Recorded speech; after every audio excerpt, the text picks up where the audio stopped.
मध्य प्रदेश तक न्यूज, खबर को दिखेगी अंजाम चाहे जो हो। अमरपाटन विधानसभा की पहचान हाई प्रोफाइल सीटों में से एक है।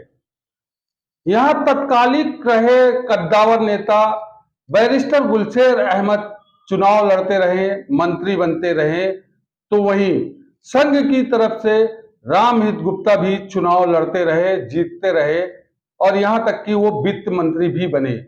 वर्तमान स्थिति में कांग्रेस की तरफ से राजेंद्र कुमार सिंह कांग्रेस के नेता हैं और वर्तमान में कांग्रेस ने उन्हें प्रत्याशी बनाया है, जो कि पूर्व विधानसभा अध्यक्ष भी रहे और मंत्री भी रहे। तो वहीं भाजपा ने रामखिलावन पटेल को राज्य मंत्री का दर्जा दिया था और वर्तमान में उन्हें अमरपाटन विधानसभा से अपना फिर से प्रत्याशी घोषित किया है। इस तरह से कहा जाए तो लगातार कद्दावर नेताओं का इधर पे आना जाना लगा रहता है, कहीं भाजपा से तो कहीं कांग्रेस से। इस तरह से अमरपाटन विधानसभा सीट हाई प्रोफाइल सीट कहलाती है। राजेंद्र कुमार सिंह जहां उद्योग मंत्री रहे, पूर्व विधानसभा अध्यक्ष रहे और पिछली बार 2018 के चुनाव में भाजपा के रामखिलावन पटेल से चुनाव हार गए, तो वहीं रामखिलावन पटेल भाजपा से चुनाव लड़े 2018 में और उनको मध्य प्रदेश सरकार ने राज्य मंत्री का दर्जा दिया और अमरपाटन से उनको मंत्री बनाया। लेकिन इन सब के बावजूद अमरपाटन का जो विकास होना चाहिए वो विकास नहीं हो सका। जिस विकास की संभावना में जिस अमरपाटन विधानसभा को सब कुछ मिलना चाहिए वो उसे अभी तक नहीं मिल पाया। अगर मैं बात करूं कि 2018 में जब वचन पत्र तैयार हो रहा था तो डॉक्टर राजेंद्र कुमार सिंह को वचन पत्र बनाने में अहम भूमिका निभाई थी, तो वहीं 2023 के चुनाव में वचन पत्र समिति का अध्यक्ष बनाया गया। लेकिन पूरे प्रदेश के मामले में जहां राजेंद्र कुमार सिंह वचन पत्र बनाने में अपनी अहम भूमिका निभाते हैं, वहीं मैहर विधानसभा अमरपाटन विधानसभा के लिए उन्होंने कुछ भी जिम्मेदारियां नहीं निभाई है। इसीलिए देखा जा रहा है कि अमरपाटन विधानसभा एक तरह से विकास की दौड़ से अछूता रह गया है। अगर हम बात करें कि पूरे अमरपाटन विधानसभा में क्या है और क्या नहीं, तो हम पाते हैं तो सिर्फ और सिर्फ पलायन, बेरोजगारी, अशिक्षा जैसे दंश झेल रहा है अमरपाटन विधानसभा। नमस्कार, आदाब, सलाम, मैं हूं इस्लाम और आप देख रहे हैं मध्य प्रदेश तक। मध्य प्रदेश तक में हम दो टुक की बात करते हैं और दो टुक में राजनीतिक सरगर्मियों, राजनीतिक परिदृश्य पर चर्चा करते हैं। समसामयिक विषयों को लेकर आपके सामने आते हैं और इस समसामयिक विषयों पर आपसे हम चर्चा करते हैं। आज हम अमरपाटन विधानसभा के विकास की बात कर रहे हैं। अमरपाटन में क्या है और क्या नहीं, इन सब से हम आपको रूबरू करवाएंगे। तो आइए चलते हैं अमरपाटन विधानसभा क्षेत्र। अमरपाटन विधानसभा में लगातार मंत्रियों का दबदबा रहा है। सतना जिले की हाई प्रोफाइल सीट अमरपाटन रही है, जहां से एक कद्दावर नेता अमरपाटन विधानसभा ने दिए हैं, जैसे कि बैरिस्टर गुलशेर अहमद, जिन्होंने अपना राजनीतिक कैरियर अमरपाटन विधानसभा से शुरू किया था और राज्यपाल तक की अहम भूमिका निभाई थी। तो वहीं अमरपाटन विधानसभा से रामहित गुप्ता चुनाव लड़ते थे, विधायक बनते थे और सुंदरलाल पटवा की सरकार में वो वित्त मंत्री भी बने। तो वर्तमान स्थिति में, वर्तमान परिदृश्य में डॉक्टर राजेंद्र कुमार सिंह हैं जो कांग्रेस की प्रतिनिधित्व करते हैं और कांग्रेस के प्रतिनिधित्व के चलते उनको कई बार अमरपाटन विधानसभा से मौका मिला, तो कांग्रेस सरकार में उन्होंने अपनी अहम भूमिका निभाई।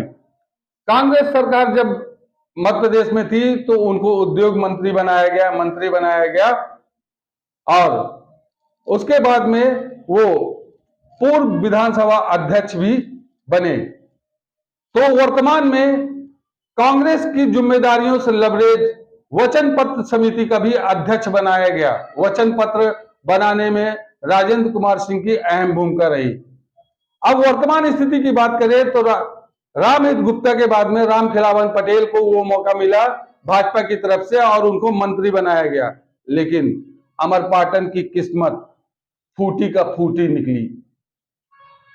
हम बात कर रहे हैं अमरपाटन के दंश की। अमरपाटन ने क्या क्या दंश झेला है उनकी हम बात कर रहे हैं। तो आइए चलते हैं। सबसे पहले हम आपको बाण सागर जो कि बहुउद्देशीय परियोजना थी, सिंचाई परियोजना थी, उसका लाभ किसको मिलता है और किसको नहीं मिलता है वो भी हम आपको बताएंगे। तो अमरपाटन में बाण सागर का सर्वाधिक क्षेत्र है, जिससे उधर के लोगों को पलायन करना पड़ा, अपनी जमीन छोड़नी पड़ी, खेतहारी जमीन छोड़नी पड़ी और खाना बदोश की तरह अपनी जिंदगी जीनी पड़ी। जो बाण सागर उत्तर प्रदेश, बिहार, मध्य प्रदेश में सभी जगह अपना पानी देता है, लेकिन अमरपाटन विधानसभा का सबसे ज्यादा क्षेत्र होने के चलते उसको किसी भी प्रकार का लाभ नहीं मिला तो सिर्फ क्या, पलायन का दंश, खाना बदोश की जिंदगी।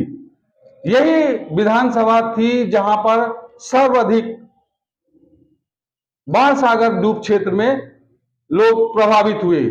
कुछ लोगों को तो यहां तक की जिंदगी जीना पड़ा कि अपना घर बार छोड़ना पड़ा और एक नई खाना बदोश बस्ती जो कि न्यू रामनगर के रूप में बसाई गई, वो भी दिया तले अंधेरे के जैसे लगती है। जैसे कि दीपक तो जलता है लेकिन उसके नीचे ही अंधेरा रहता है, तो उसी प्रकार से बाण सागर तो है लेकिन रामनगर और अमरपाटन विधानसभा के लिए कुछ भी नहीं है। हाल ही में एक परियोजना, नल जल परियोजना आई है। उस नल जल परियोजना के माध्यम से बाण सागर का पानी लोगों को पीने के लिए आना था। 8 अक्टूबर को मंत्री राम खिलावन पटेल और सांसद गणेश सिंह ने आनंद फानन में आधी अधूरी योजना का लोकार्पण कर दिया। हालात ये हैं कि अभी भी उस नल जल परियोजना से ग्रामीण अंचलों में पानी नहीं पहुंचता। अगर यूं कहूं कि इतनी ही बेचैनी थी लोकार्पण की तो थोड़ा सा रुक लेते, चुनाव का इंतजार कर लेते, फिर करते तो कम से कम लोगों को पानी तो मुहैया हो जाता, लेकिन नहीं, चुनाव सर पर था, लोकार्पण करना था, योजना आधी अधूरी रह जाए कोई फर्क नहीं पड़ता इन नेताओं को, मर रही है तो सिर्फ जनता। तो बाण सागर का जो दंश अमरपाटन झेल रहा है वो कोई नहीं झेल रहा है। कमोबेश अमरपाटन, सतना जिला, रीवा जिला, शहडोल जिला, इन तीनों जिलों को बाण सागर प्रभावित करता है, लेकिन सबसे अधिक अमरपाटन विधानसभा को प्रभावित करता है।